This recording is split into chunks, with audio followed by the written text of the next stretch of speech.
Across the United States, 85 million acres of land is managed by the National Park Service, or NPS.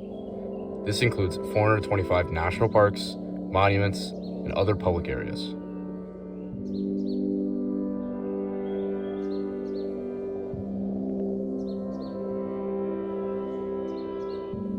The NPS has provided jobs for over 20,000 employees who work to protect American wilderness and history.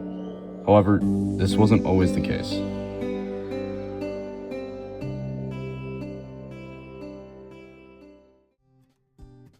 In the late 19th century, rapid industrialization and urbanization was sweeping the nation. Many Americans became concerned with preserving American wilderness, especially in the West. This is where the changes begin.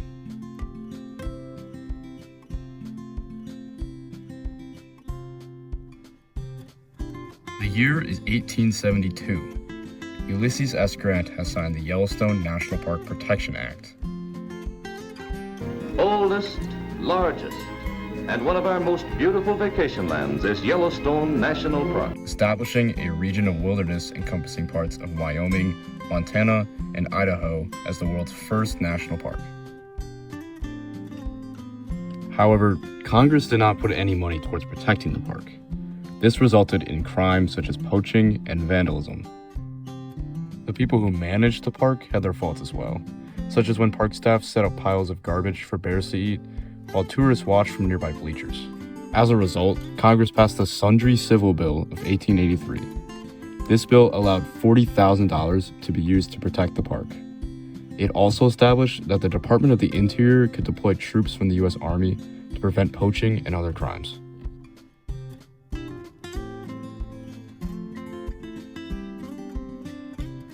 Around the time Yellowstone National Park was established, a man named John Muir became a notable conservationist.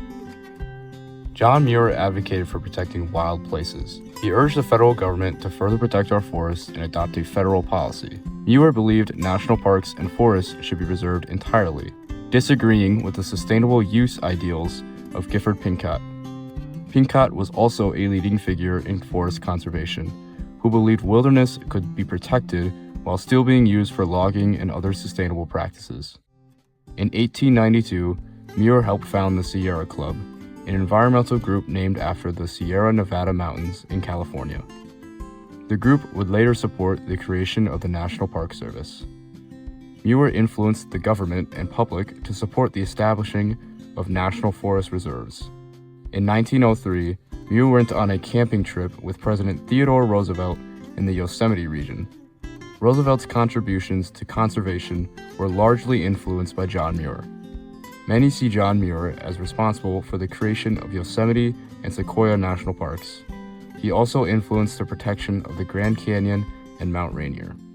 In 1908, Muir Woods National Monument was established to highlight John Muir's contributions to the national park system.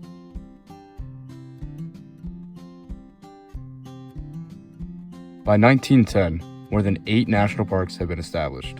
However, there was no designated agency to manage and protect the parks.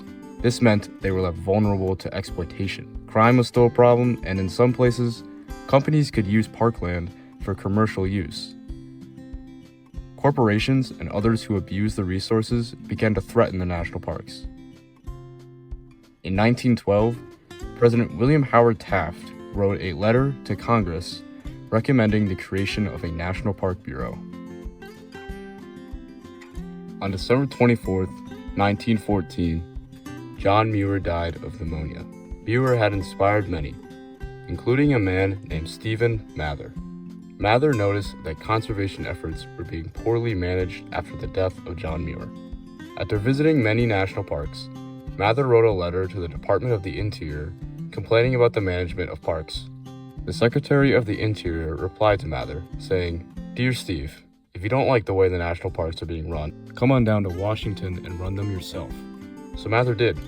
In 1915, Mather was appointed as the Assistant Secretary of the Interior, where he worked closely with Horace Albright, the Assistant Attorney for the Department of the Interior. Mather attempted to fix the problems with national parks in many ways, but perhaps one of the biggest contributions is when he pushed for a centralized national park agency. he brought a group of influential people to Sequoia and General Grant National Parks. This would be known as the Mather Mountain Party. They hiked and camped for 2 weeks. Mather gained their support for a National Park Service. After the trip, the media began covering the need for a National Park Service, and money was donated to the cause.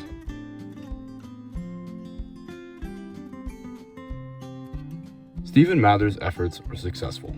On August 25, 1916, he received a telegram from Horace Albright, stating that his interests had been fulfilled. President Woodrow Wilson had signed the Organic Act of 1916, establishing the National Park Service to oversee land within the National Park system.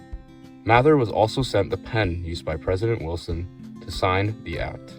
In 1917, Stephen Mather became the first director of the National Park Service, with Horace Albright as his assistant.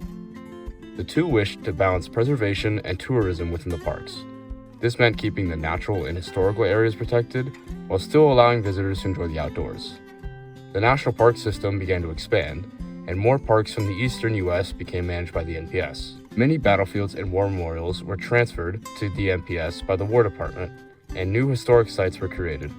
Conservation in the U.S. had struck a crucial turning point.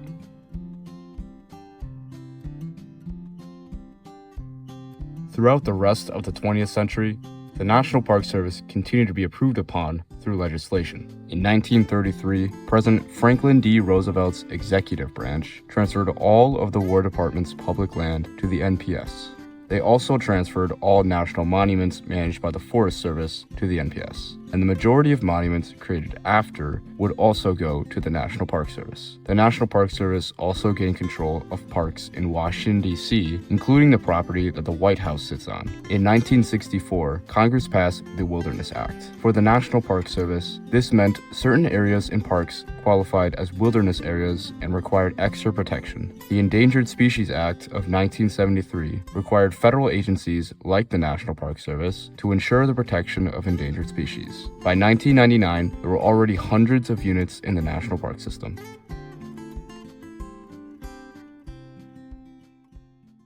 Today, the National Park Service manages 425 sites within the National Park system. The NPS is present in all 50 states and Puerto Rico. National parks are tightly protected and managed by a team of civilian park rangers and law enforcement officers. Many parks also have other emergency services, such as firefighters, search and rescue, and paramedics. In 2022, there were 312 million visits to national parks.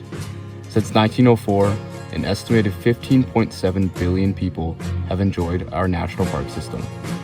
In the early 1900s, the problem in the American wilderness was rapid industrialization, destroying natural resources. On August 25, 1916, Woodrow Wilson signed the Organic Act to establish the National Park Service, tasked with maintaining national parks and monuments. Shortly after, new guidelines were determined for managing public lands. Increased attention was given to conservation, and job opportunities within the National Park Service opened up. Establishing the National Park Service was a turning point in land management and conservation. With the creation of the National Park Service, there is now a centralized authority to provide protection, management, and administration to the system.